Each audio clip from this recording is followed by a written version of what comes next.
Well, good afternoon, everybody. My name is Rich Harvey, CEO of Propertybuyer, and welcome to our webinar today. Very delighted to have Dr. Andrew Wilson. Andrew, thanks for joining us as always.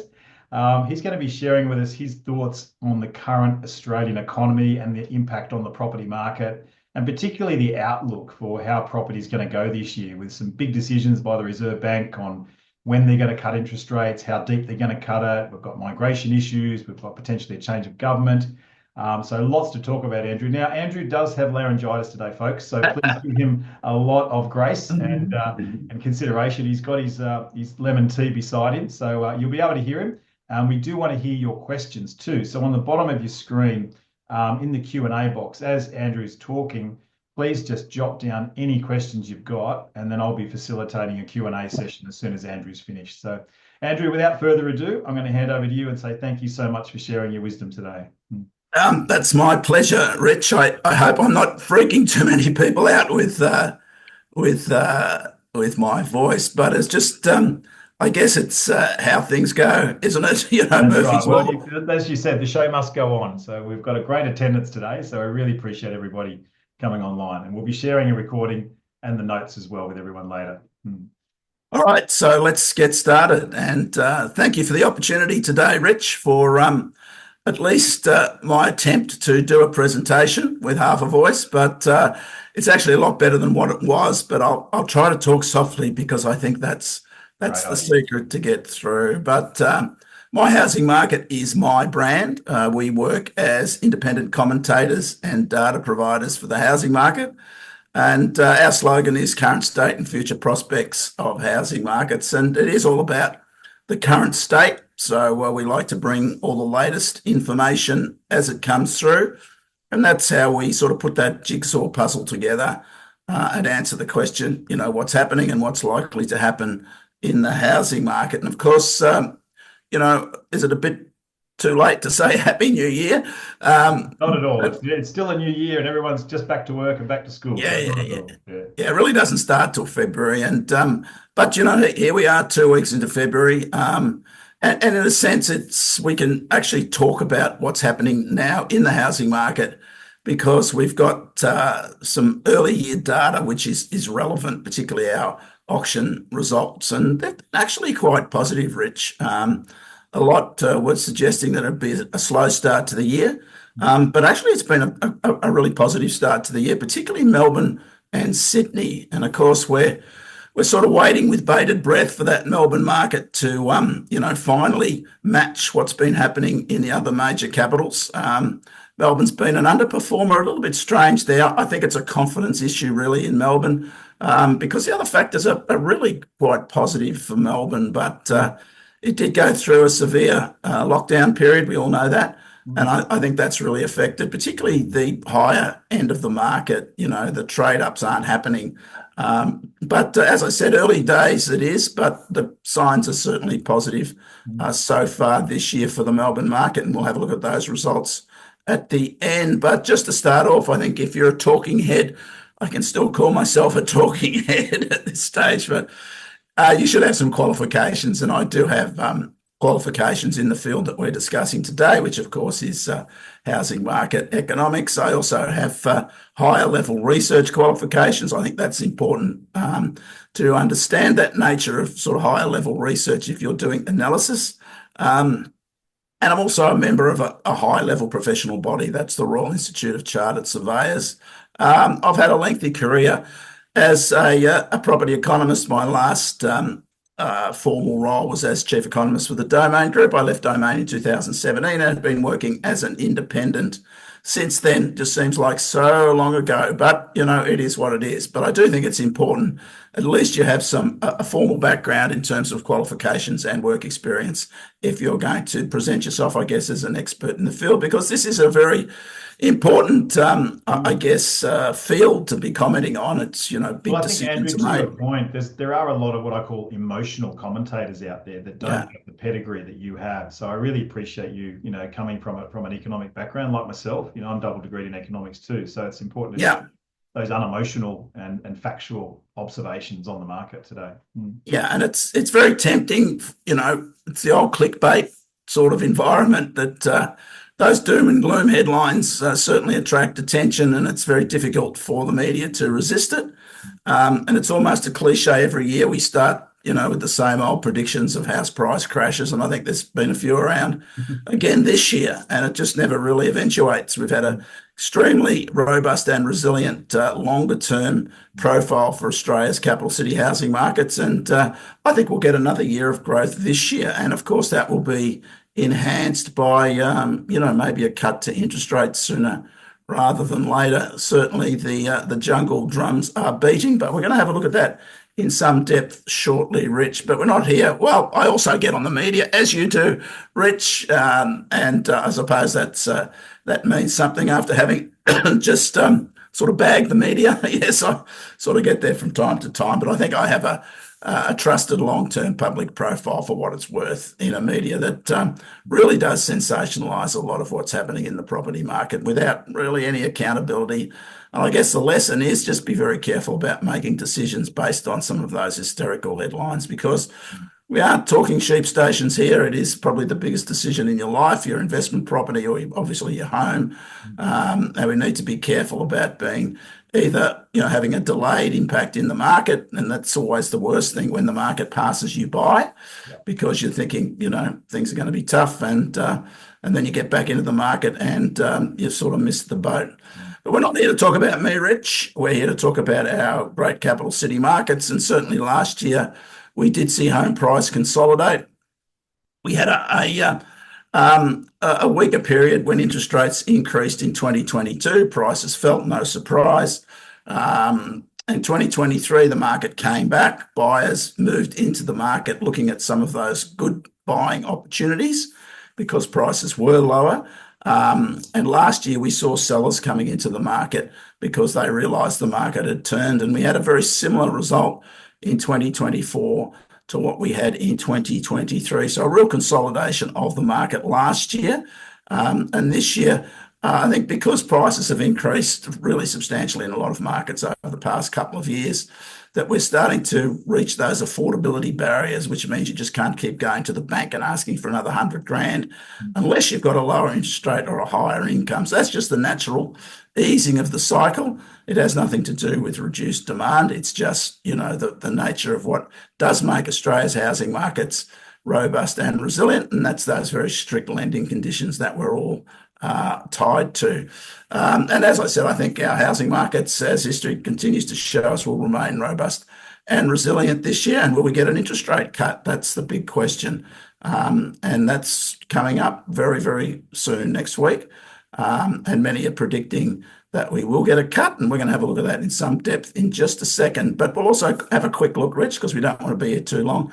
We want to answer a lot of questions at those key factors of demand and supply. People, migration, of course, has been a big factor in what we have seen over the last couple of years post the COVID period, as our borders were opened up, not just international demand rising, but also we've seen differentiation in interstate migration, particularly into southeast Queensland and Queensland generally, which has resulted in higher prices and higher rents. But we're now starting to see a tapering off in migration. The government has certainly curtailed international student numbers because of their concerns over just how tight the rental market was. So we have a changing environment in terms of migration, particularly those short-term visas. But on the supply side, of course, we have home building. Interesting latest data on home building, which we'll look at just briefly.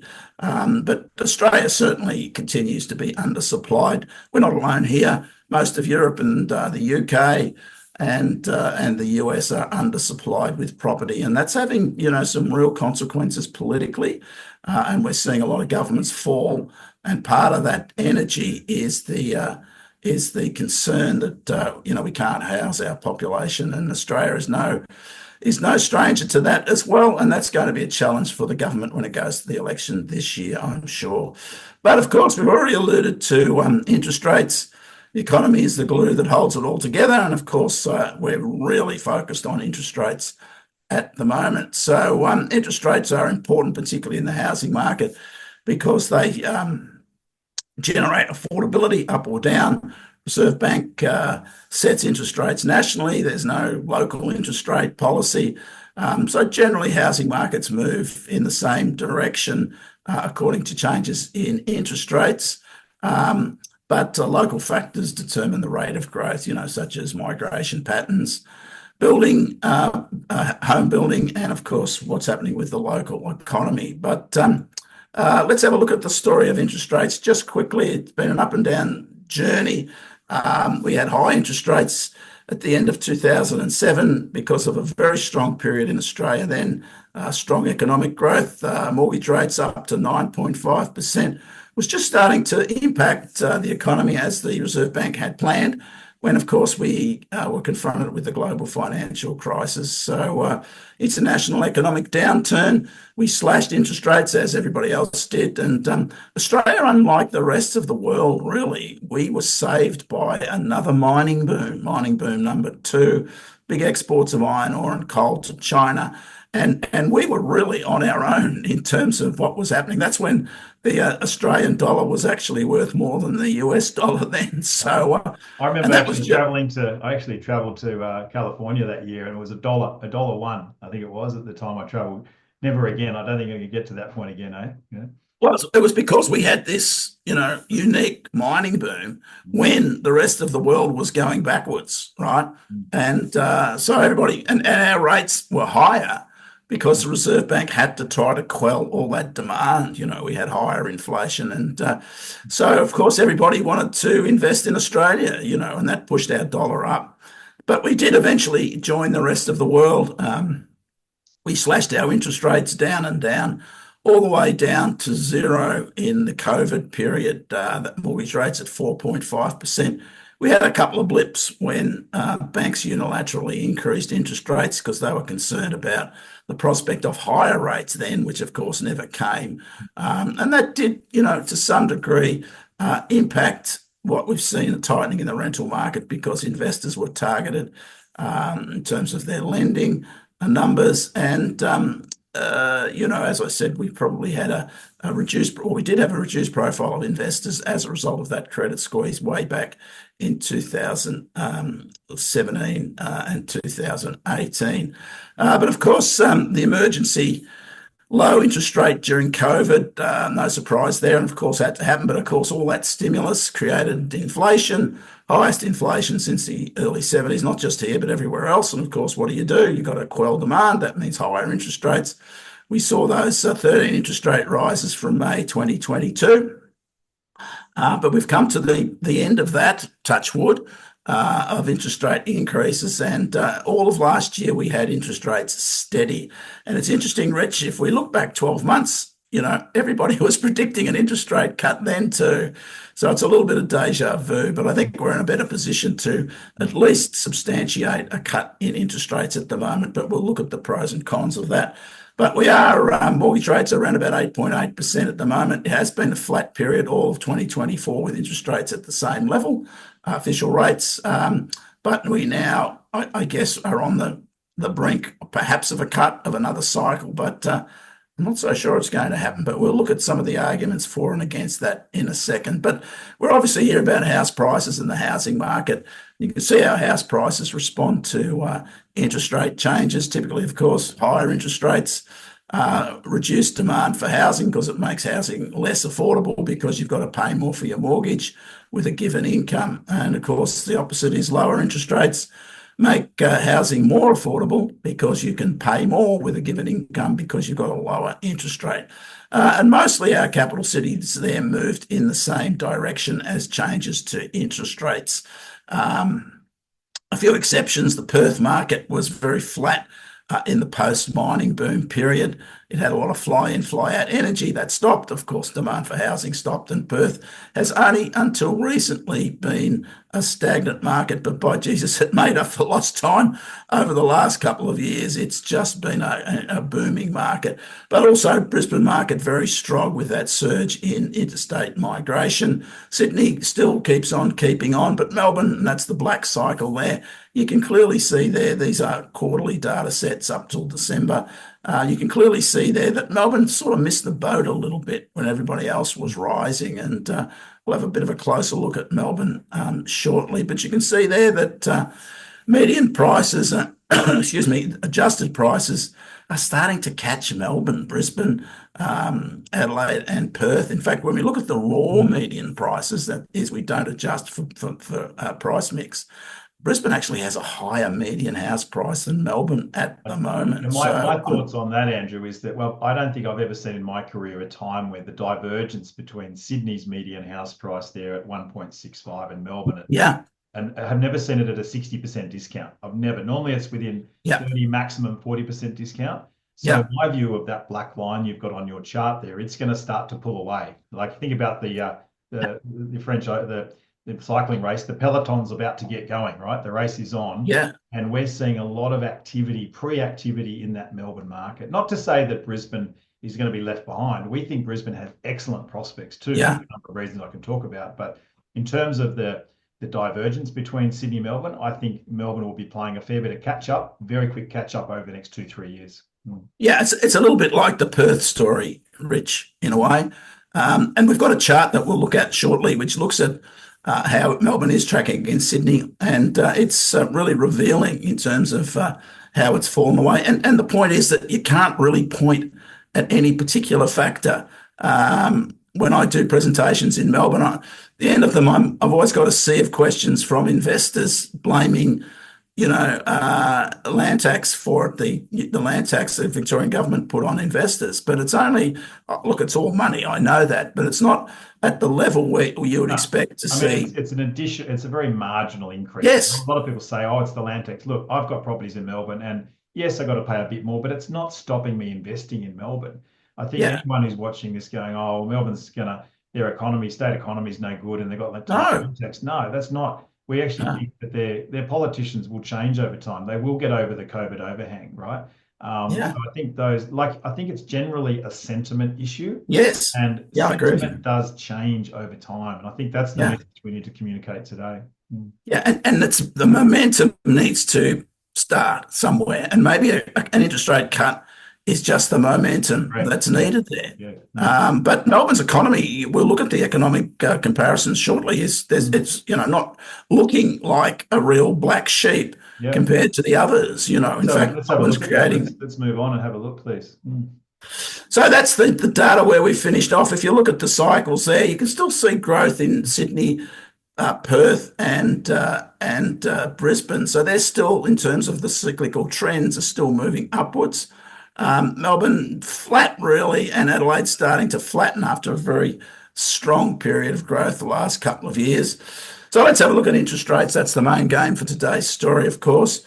They were on hold over December at the last meeting. That's 9 decisions in a row on hold. We've had 13 increases since that May 22 change, which was the first increase in interest rates for 10 years. But overall, despite those interest rate increases, the jobless rate remains low. Jobs are surging. We've created hundreds of thousands of jobs over the last couple of years. This is a very strong economy, a very strong labour market. Over the year, the number of jobless has actually fallen, and we have a record high participation rate. So that means that the potential workforce is at its highest level that we've ever had before. So people who've retired, people who are self-employed are coming into the workforce because of all the job opportunities. Retail sales are still pretty robust, certainly well above pre-COVID levels. Of course, we've had migration and higher inflation, which impacts that.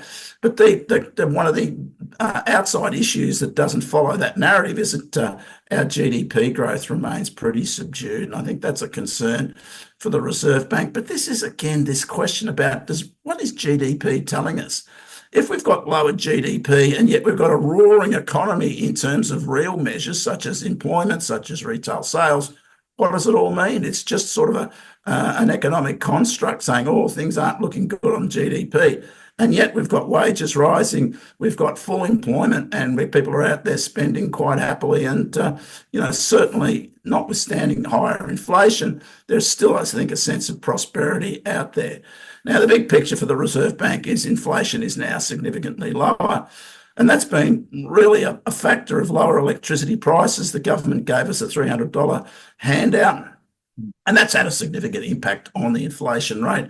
And of course, international fuel prices have fallen away sharply as well. So, the question is, I think, maybe the government's waiting because this is going to run out of steam, that electricity handout.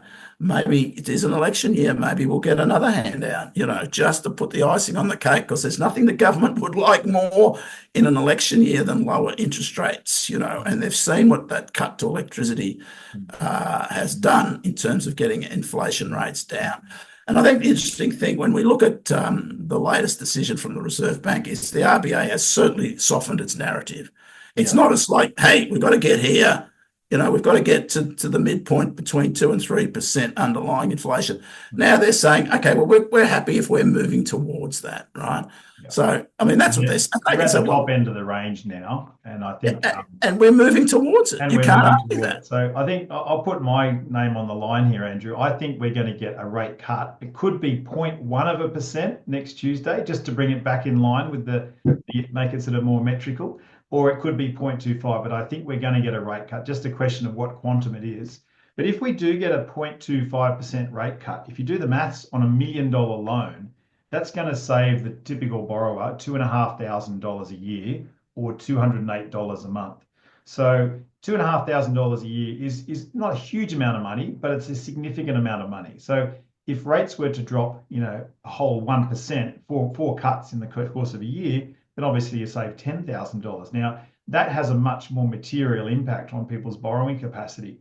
So my view of the rate cuts is that the first rate cut will just steady the ship in terms of confidence. Second rate cut will bring a lot more buyers back in the market. Third rate cut, we're back on for another property boom, or in the sense of very, very activity. So, I mean, we have never cut rates where the economy's been this strong. No. This is completely different.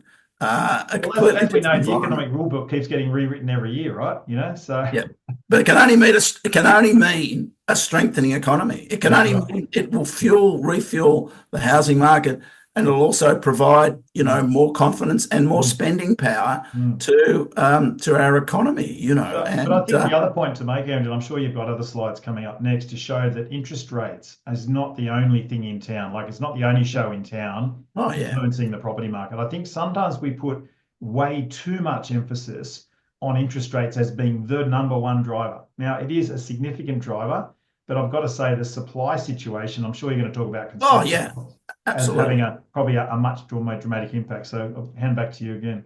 And having a job and a wage and job security, they're very important factors. And I think we're sort of reaching cyclical peaks now because of affordability barriers, not because of lack of demand, because we're undersupplied. And when we get an interest rate increase per se, it will just refuel housing markets, and confidence will also be there because it'll be a positive headline, because they can't say, hey, we're cutting rates because the economy's tanking. No, you can't argue how strong the economy is on the real measures of things like retail spending, consumer sentiment, or consumer. So just on that point, we may not get as many rate cuts as we're thinking, right? There may be a shallower rate cut cycle, do you reckon? Yeah, and we've also got to look to what's happening internationally here, Rich, because Reserve Bank won't want to be caught out looking silly, because the latest data out today showed that for January in the US, inflation is starting to rise again.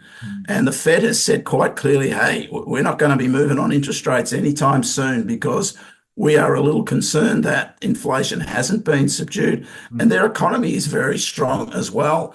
And of course, the elephant in the room is tariffs from Mr. Trump. And that can only be if who knows, but if we start to get, a consistent higher period of higher tariffs, that will only push prices up theoretically, which of course could be inflationary as well. So it's an interesting position. The Reserve Bank, as I said, were quite clear. They changed their narrative in a sense that they're happy if inflation is moving sustainably towards the target, so not reaching the target, moving sustainably there. And they've now got, excuse me, they're gaining confidence that's happening. So that's a pretty good signal, I think, that they're going to be prepared to cut. However, things have changed, as I've mentioned, particularly internationally. So let's have a quick look at some of the data. Inflation, you can see here the cash rate has been steady, as we saw with that longer view over 2024. The cash rate's still lower, this is the RBA rate, than where it was back at the peak of the mining boom there when it was 4.75%. But if you remember the first chart, our mortgage rates are actually higher. So a little bit naughty there. We're paying more for our mortgage, but official rates are actually lower than when they were 12 years ago. GDP, I mentioned that. This is one thing the Reserve Bank could point to, say, hey, we need to give the economy a kick along because GDP is certainly underperforming. Okay, that's reasonable. And the latest inflation data was quite interesting. Headline inflation, and of course, there's two sorts of inflation, and this is monthly inflation. Reserve Bank looks at quarterly inflation. That's what it says its measuring stick is. But monthly inflation actually increased from 2.3% to 2.5% over December. That's headline inflation. But the Reserve Bank looks at underlying inflation, which takes out the volatile elements. But that also fell down to 2.7%. So we're right in that mid-range in terms of monthly inflation ridge. So they got plenty of justification if they did cut rates. And the reason we had the rise in headline inflation is because the impact of those big falls in electricity that we've had over the past 9 months was starting to moderate.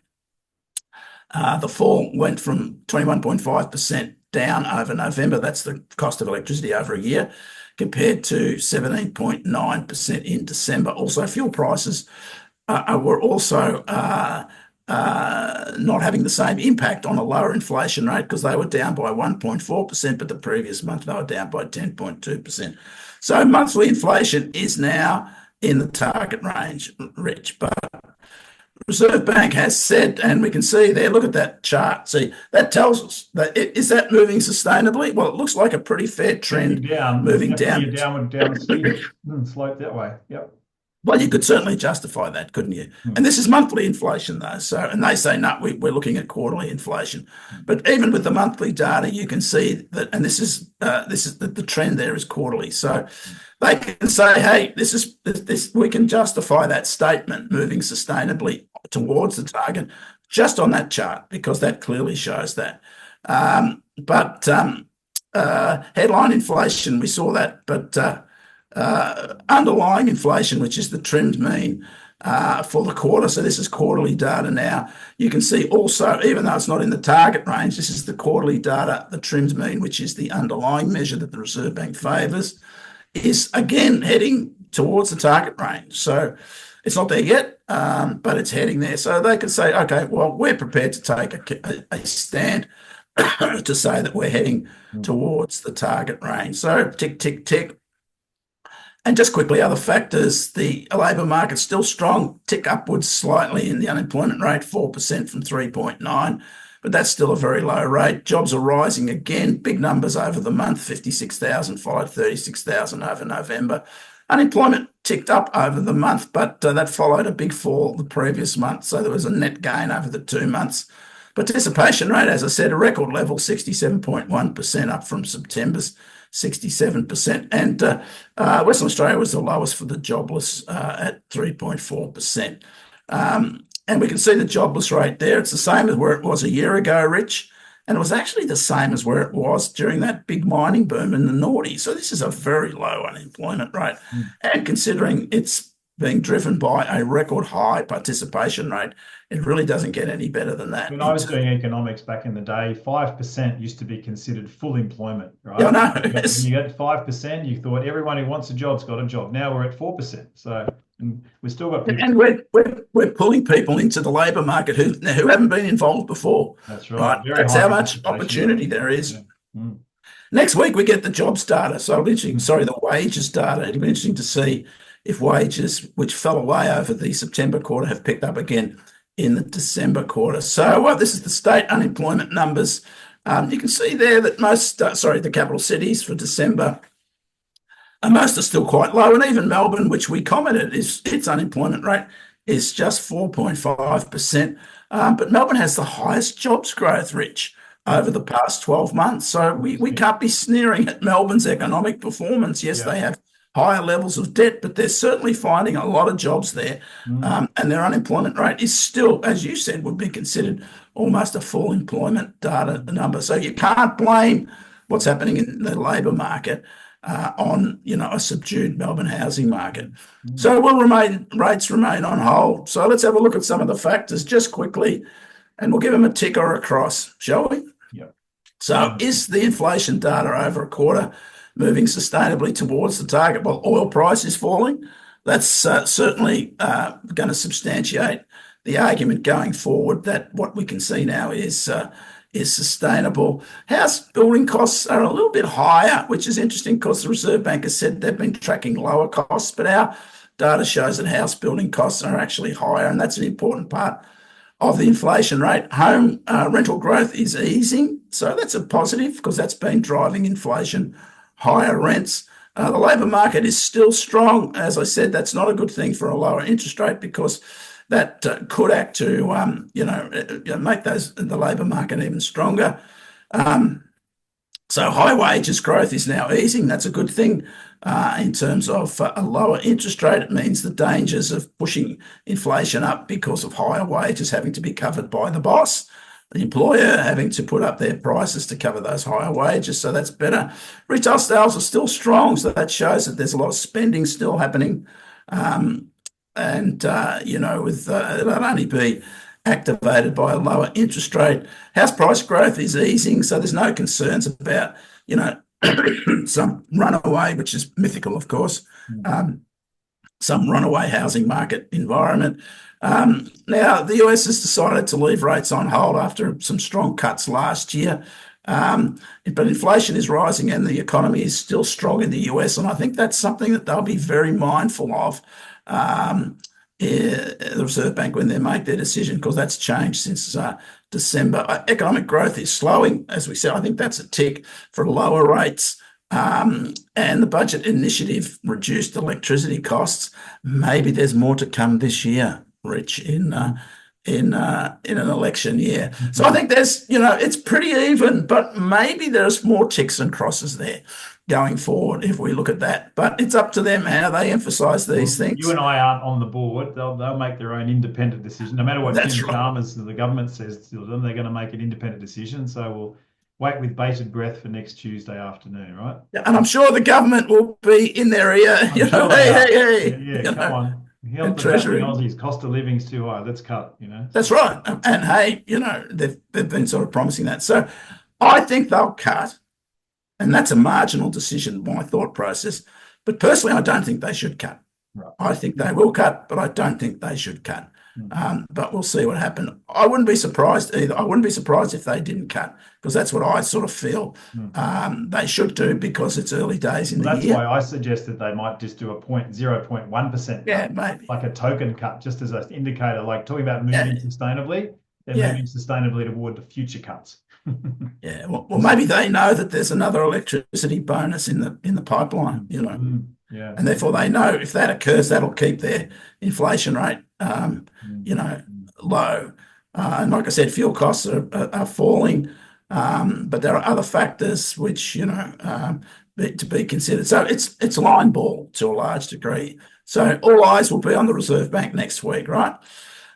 Just quickly, let's go through the last factors. We mentioned migration. It has eased. When you look at the trend there, you can see the growth in migration has started to ease. Still high, but a lot of that, of course, as I mentioned, is changes to international student numbers, which the government was concerned was fueling higher rents. New South Wales, top of the pops there for international net migration. A lot of expats still coming into Sydney. This is over the past year. Typically, Victoria's the leader, but it's handed over the baton early days to New South Wales. And no surprise, as usual, Queensland is the top for interstate migration. So still plenty of energy in that Queensland economy through migration, net migration. Victoria just starting to move above the line now. So they're now getting an input where they were having a net loss over the last couple of years. Supply side, we know that we're still undersupplied. Some interesting data here, Rich. The latest December data had home building approvals up by 3.8% following a November fall. Now, a lot of this building approval data comes and goes because it's a hostage to what happens in the unit development market. You can get a very big unit development one month, and that will create a surge in approvals, and of course it doesn't happen the following month, so it falls away. And this was an example over December where there was a big development came through in Sydney, and that pushed New South Wales up by 19.1%, which pushed up the overall rate. But the interesting thing here was that houses were down by 3%. It's very interesting, Rich. Houses have been the bright spot for development over the last 2 years. It's now starting to taper off. We're now starting to see lower levels of house development, which isn't good news for undersupply. The units are starting to look a little better from a low base, but it's a concern, for trying to supply our housing market. I talked to quite a few we're seeing houses fall away. I talked to a lot of developers, Andrew, and they're saying that, a lot of their unit developments are just non-feasible or unfeasible because the cost of construction has risen so much. It would have been 10 years ago, you could build a 2-bedroom unit for about 400K. That same 2-bedroom unit now will cost 800,000 to produce and build. So, if your construction cost has gone up by 100%, the land values have gone up as well, but your sale price has not gone up by 100%. So you cannot get the finance, and therefore it won't get built. So we're seeing that, the housing, the individual standalone houses has improved, but I think overall, I think it's like down 38% if you look at the ABS numbers. The total number of unit dwellings approvals is way down.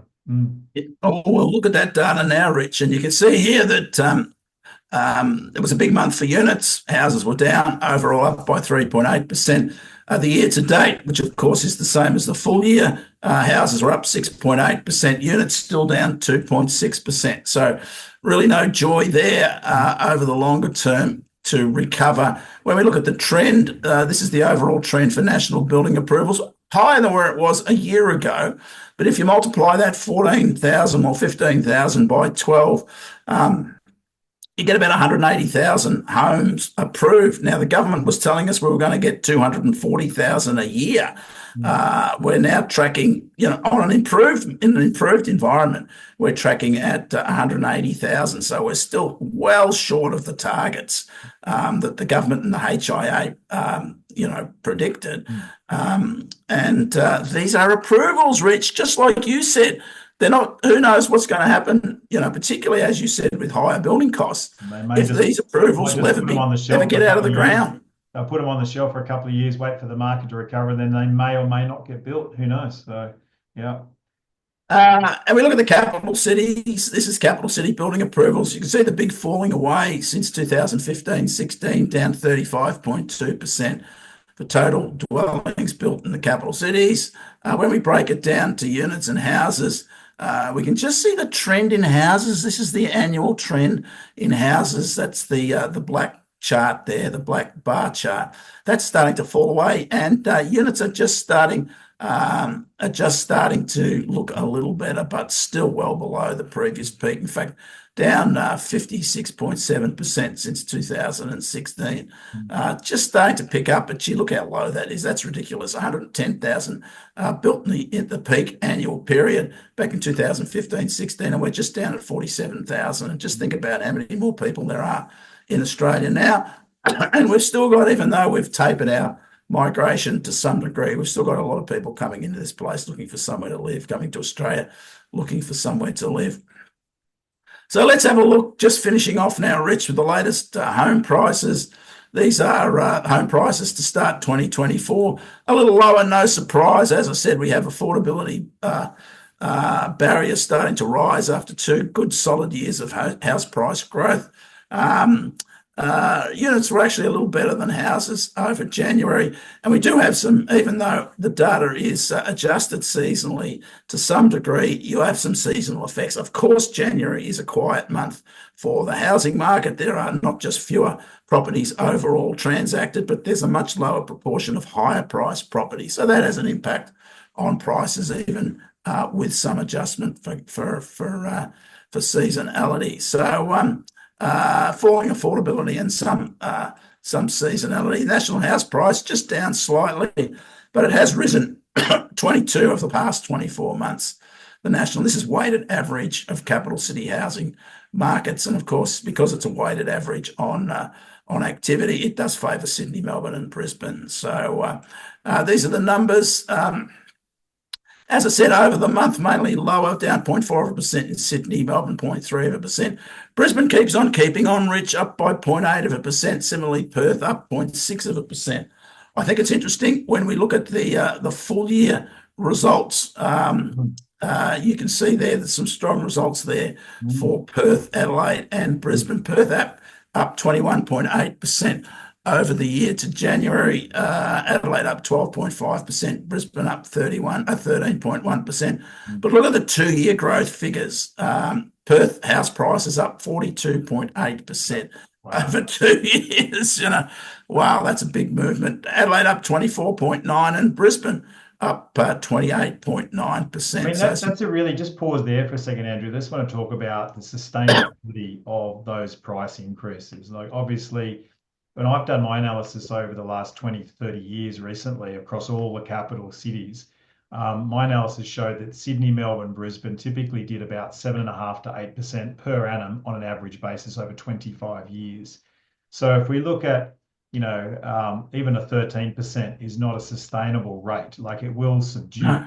But equally saying a Perth rate, you're not going to get a 21 or a 40% growth rate over the next 2 years in Perth. It will definitely taper off, but it's going to answer someone's question. I said, what's the prospects for Perth? So for me, it's not a sustainable. Look, it's good market, but it's not as sustainable to achieve that level of growth. And as you know, Andrew, a lot of the jobs in Perth are related to the commodities resources sector. And the only thing that will keep sustaining that growth in Perth is if job creation keeps going and there's a limited supply of properties for that market. Like in any market, it's all driven by supply and demand. So the more population you have coming in and the less supply, the higher the price. But if you've got equally balanced out with more supply, it'll start to see prices tapering. So I think the good news on this chart for me is Melbourne has excellent prospects for growth. For me, Brisbane also has continued prospects for growth. If you slide before, simply the level of interstate migration, the number of people chasing the affordable lifestyle in the Gold Coast, Brisbane, and Sunny Coast will continue to shine. I think Adelaide will tick along. I don't think it's going to be a shining star, but definitely strong. Another one to watch is Hobart. Even though you've got a number there showing, a 1 year rate of 0.9, it's leveled out, but its prices are back to like 2021, 2022. So I think that's a little market to keep watching as we go forward too. Yeah, and Hobart tends to be a non-conformist market, a contrarian market. So as affordability barriers start to push down growth rates, particularly in Perth, as you rightly suggested, then Hobart's a market that seems to take up that the opposite slack. But all these markets will be refueled by lower interest rates. Make no mistake, these are markets that aren't struggling in terms of economic underperformance. Confidence is high. And supply is low. Have you got a crystal ball slide? Yes, I've got a crystal ball slide. Absolutely. Come on, let's see it. That's what everyone's here for, right? Yeah, that's right. So anyway, we'll quickly look at units. They fell away over January, and that was because Sydney and Melbourne were down lower, and they make up most of the volume of activity for unit sales. So they fell. So no surprise, the national weighted average unit price fell as well. But I think there's some very interesting stuff here, Rich. Look at Brisbane. It was up 1.8% over January, up 24.9% unit prices in Brisbane over the year. And unit prices in Brisbane are up 43.7% over the past 2 years. You know what? We've got to look at the context of that as well, because you remember how many property spruikers and developers were putting people into overpriced units in Brisbane over the years. So all of those apartments around Newstead, New Farm that were built many, many years went nowhere. They flatlined for about 10 years. And to this chart's point, it's only the last couple of years that we've actually seen significant growth, bringing it up to where it should be. Yeah, and there's plenty of appetite for unit living now in central Brisbane. Brisbane, it's changed. Its neighbourhood profiles have changed. its demographics have changed, and developers really can't get enough sites to satisfy the demand. And the Brisbane Council's, tearing its hair out because, Yep. it needs to, meet demand, which is very, very strong. So some good results there for units. If you want a copy of the the January house and unit price report, there is a QR code which you can take a scan of, and that'll give you a PDF copy of those prices. Just interesting. Let's have a look at another asset class before we look at the predictions. This is looking at since the end of 2007, which I think is a rational starting point, just how housing has acted compared to other significant, or performed compared to other significant asset classes. Sydney's up 183.1%. And other strong results there in most of the capitals. Interesting, Perth, despite all its growth over the last 2 years, which we commented on just then, it's only up 80.1% since 2007. So it's still dragging the chain compared to where it was. But the interesting thing is comparing stock market results, and the All Ordinaries has only risen by 27.7% since 2007. Of course, the period prior to that was very strong during the mining boom for our share market, but you've got to start somewhere.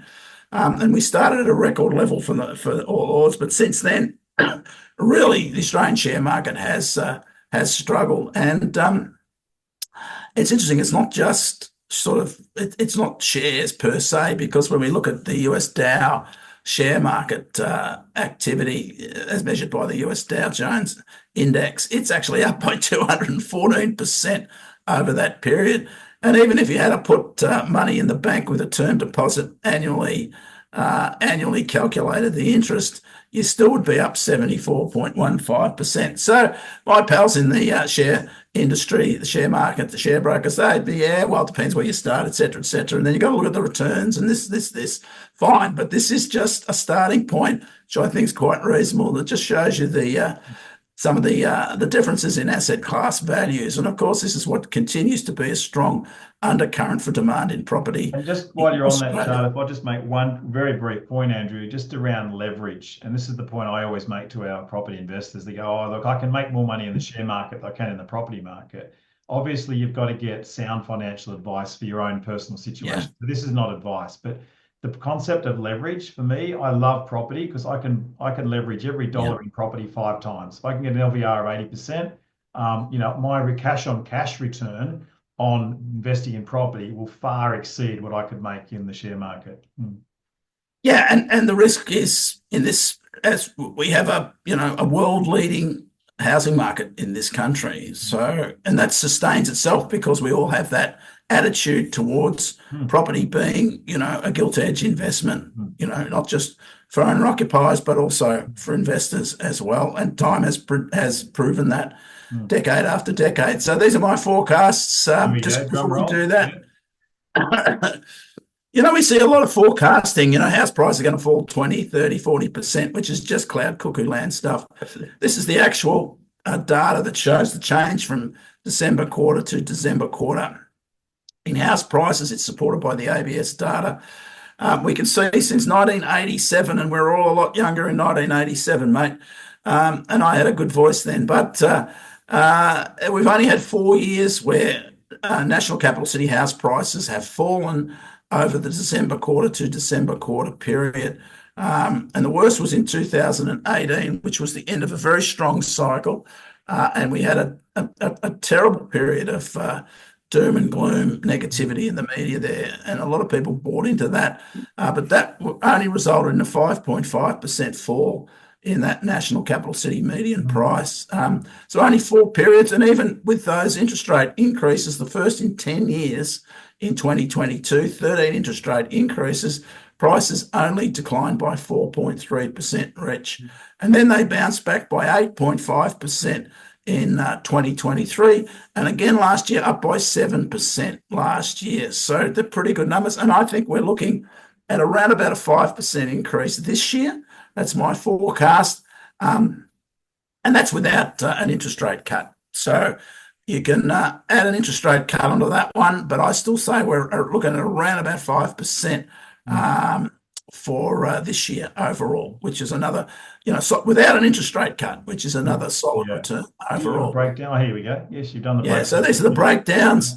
No surprise, these numbers are lower than last year. Affordability is starting to impact the market, particularly the flyaway Perth, Brisbane, and Adelaide. Perth, I still think, has got 10% in it this year. Started off strongly. Brisbane 7%.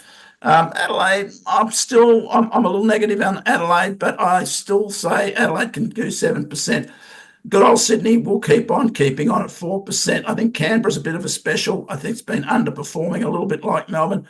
I think Melbourne will be back to growth this year, 3%. Remembering this is before an interest rate increase. Darwin and Hobart, I think, also are going to be positive markets this year. And as you said, I agree in terms of the opportunities for Hobart. But Melbourne will have its best year for a couple of years in terms of growth. But I think all those markets are reasonably. I think that will be just about on the money. If anything, the risks are upwards for lower interest rates if we get them, which is certainly looking more likely than it was at the end of last year. For units, again, Brisbane is a bit of a no-brainer for more growth for units in Brisbane, up 10%.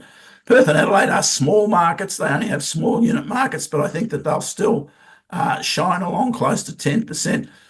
Sydney 3%, a little underperforming Sydney as the year progressed, the unit market in Sydney. But one thing we didn't see was the fact that Sydney is now an underperformer in terms of building approvals, Rich. Sydney actually had the worst year for building approvals of all the capital cities. And mate, this is where we've run out of property and we're now lagging even more, and we've seen those migration numbers. It's the top destination for international migrants, international migrants. And I think that's going to drive more home buyers and investors to consider apartments rather than houses or townhouses. Simply just affordability will drive them. So from an investor perspective, apartments, are definitely going to be on the radar for a higher rate of growth in the coming year. And so I think the risk is upwards there, particularly Sydney and Melbourne. Melbourne yields are pushing some suburbs. You can get 7-8% yields for Melbourne, and that's what's starting to put upward pressure on prices. We see that when there's a sort of an outlier in terms of yields, you see that adjustment because people chase the yields, and that means demand for property rises, which pushes up prices, and then yields start to move towards where the other yields are. And that's just another reflection of Melbourne's underperformance. I think I've got oh, no, I didn't. Anyway, and just on Melbourne, Melbourne is actually tracking at a 10-year low against Sydney for the median price. So current median price relationship between Sydney and Melbourne is at a 10-year low. In fact, it's down at around about 18%. At about 68%. So, but as I mentioned to start with, Rich, I can't believe my voice is held up, but it has. We can actually look at what's happening in the market. We've had 2 weeks at the beginning of February for our auction results. They are giving us a good sign forward. And auction clearance rates are a good forward indicator of what's happening generally in the market. You can see there how house prices and clearance rates track each other. That's a quarterly model in Sydney. And similarly, clearance rates and house prices track each other in Melbourne. So get a hold of those auction results every week, and they'll tell you what's happening in the market. So this is the latest results. Another positive week for the early season home auction market. Positive results overall in terms of clearance rates and numbers, particularly Sydney and Melbourne. We had the typical, surge in listings in the second week, but we're now tracking listing numbers above where they were a year ago, and that's quite remarkable because we had a surge in seller activity at the beginning of last year. In fact, last year was a record year for seller activity coming off the back of a revival in buyer activity the year before.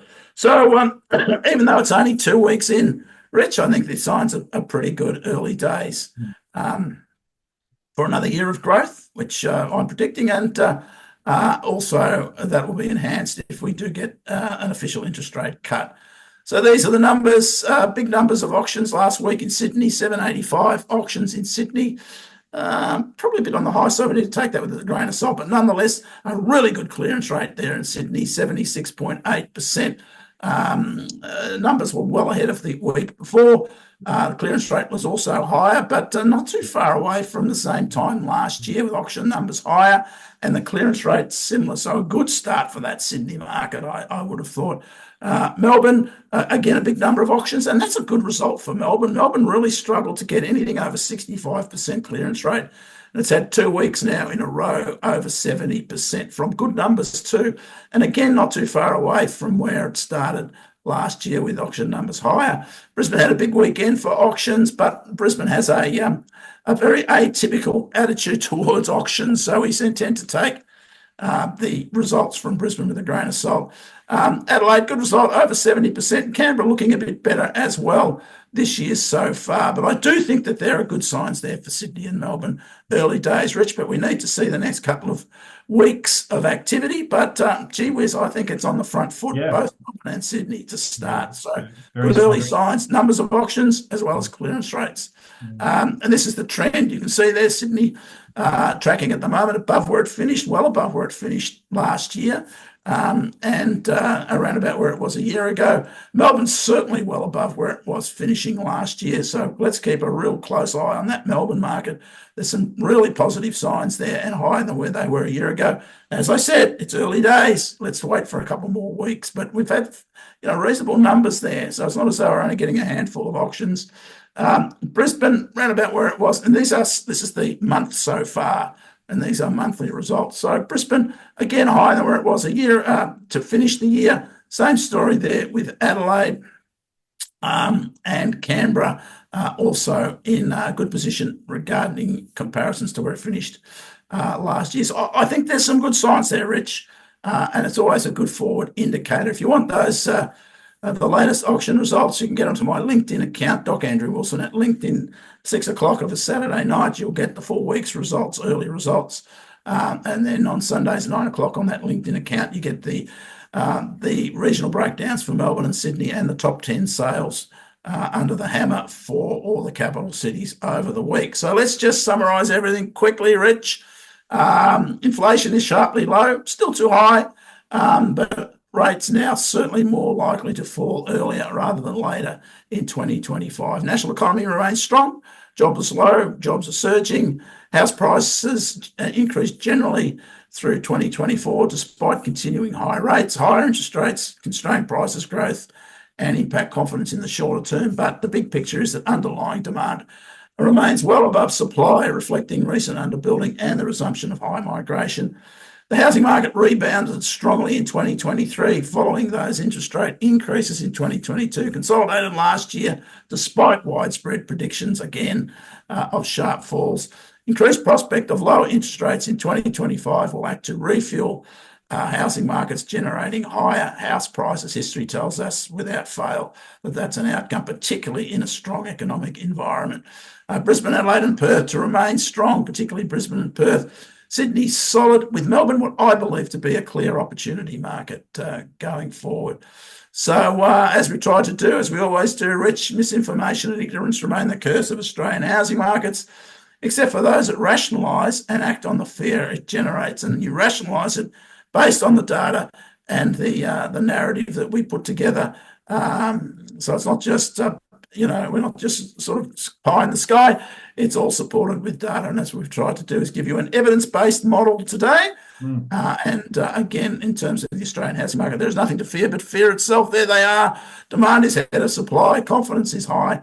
Home prices to keep rising in 2025 as rates fall. So for what it is, that's the presentation today. Rich, you can distribute it. I'll be able to send that. I'll send around a copy of the slides to everyone that logged on today and also those that registered. So if you missed it. Good on you, mate. Excellent. So I hope we haven't gone too far over time. No, thank you so much, Andrew. Look, before everybody goes, there's a bunch of questions and I'll try to answer most of them, Andrew, but I might just pull you in if you want to just off the slide there, and I'll just have our faces if you don't mind.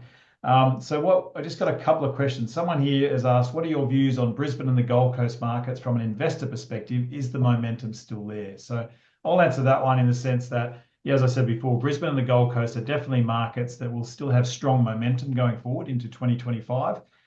It's not just the Olympics coming in 2032 that'll provide the impetus for that market, but there's significant infrastructure investment. It's a great lifestyle market. Prices have been rising, but they've been rising at a relatively sustainable. They will slow, but I think there's going to be a strong market going forward simply because of the interstate migration. That's going to be the number one thing that'll drive that market going forward. Yeah. What else can I say? So second one, Andrew David said most jobs created in the public sector. That's about jobs comment. If the government hands out electricity rebates, isn't this just a fabricated lowering of inflation for electricity? So what's your Yeah. thoughts there if we get more electricity handouts, Andrew? Well, of course it is, and the point is that as we're seeing now, it's not sustainable, Mm, because we can't keep getting free electricity, right? yeah. Because the government can't afford that. Mm, But the point is that it's welcomed, mm, and what it'll do is it'll consolidate where inflation is going, and get an interest rate cut, because the Reserve Bank will think, okay, looks like it's sustainably heading towards the target, another mm, electricity cut. It's just, a political mechanism to get an interest rate cut, to mm. curry the voters' favour Yep. in what's looking like a very tight election environment. Exactly. All right. Perth houses rises rapidly. Is it too late to get in now? What do you think?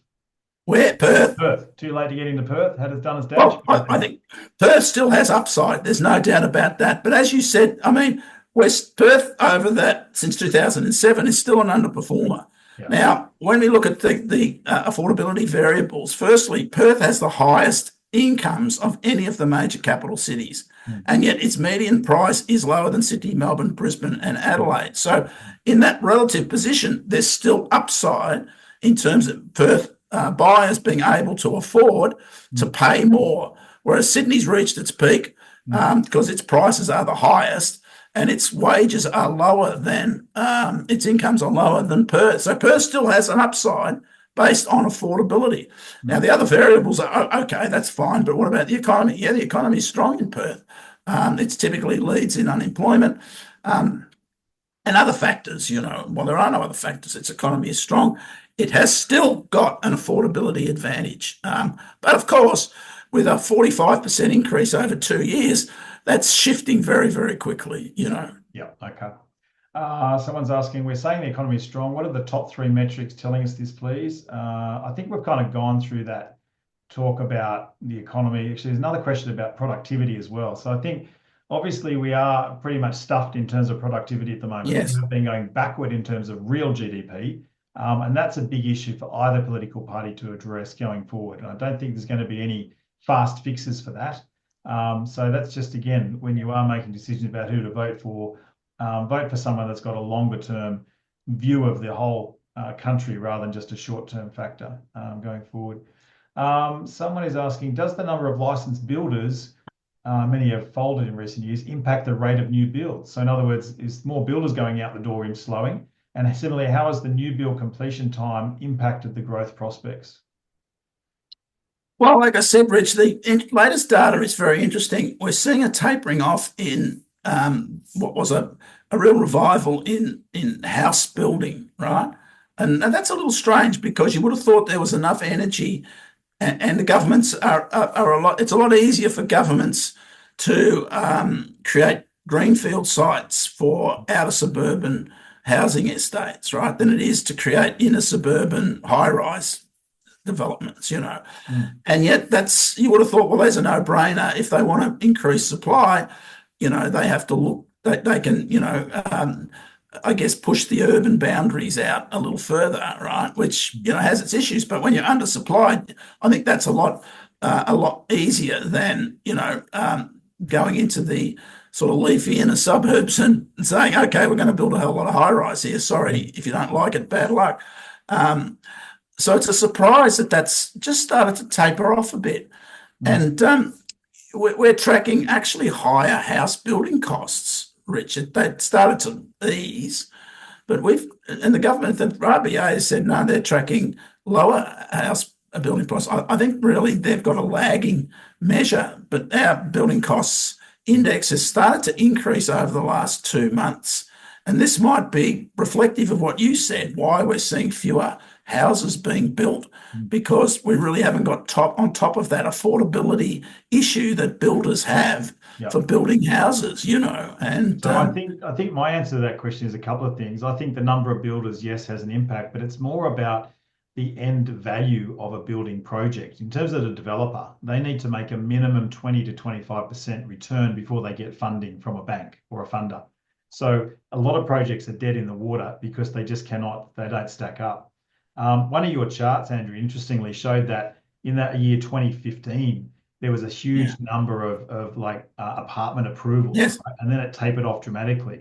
Now, at the risk of being controversial, we did allow a lot of foreign investors to buy apartments, and they were actually the catalyst to actually increasing our housing supply, not taking away our housing supply. Because when we actually create more new dwellings, we're actually creating more supply. And everyone was going, oh, but the Chinese buyers, they're a pariah. We should be getting rid of them. In fact, we should be welcoming them because they are the ones, even as a percentage of the market, they're less than like 2 or 3% buyers of the market. But in actual fact, they are the ones that were the savior for our property market at the time. So I think a lot of us have got to get out of our heads certain attitudes that we have towards certain types of buyers and look at the facts. Another question just that I'll put up there is about a comment about supply. There's a number of, this is me putting on my Minister of Housing hat right here. So if I was the Minister of Housing, I'd drop all the demand side policies and forget the free handouts. Let's work on supply. Of course. So we need to do medium density housing. We need to create more medium density housing like granny flats and townhouses and manor houses within the established areas. As the government's doing, they're trying to create rezoning along train lines and infrastructure lines. That should be happening.